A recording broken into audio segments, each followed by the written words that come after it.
Coba warga Romangun pasti pada banyak yang tahu nih, spesialis menjual bakso khas Solo. Ada bakso apa aja pilihannya? Bakso Pak? urat, bakso telur, bakso halus kecil-kecil. Saya berapa kilo daging Pak buat masak? Kalau hari biasa 13 kilo, kalau Sabtu Minggu ya 18 sampai 20 kilo. Wah, lebih banyak weekend ya.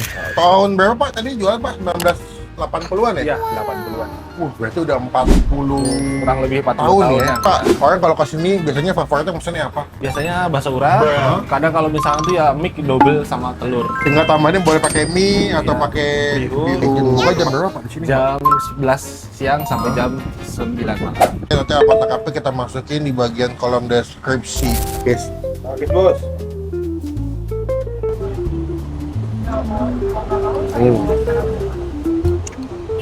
Dia sampai kayak bakso Pontianak yang garing banget ya. Jadi pasti makan tuh kayak matras gitu. Depannya kulitnya garing, dalamnya kayak lembut gitu baksonya. Takis. Oke, Bos.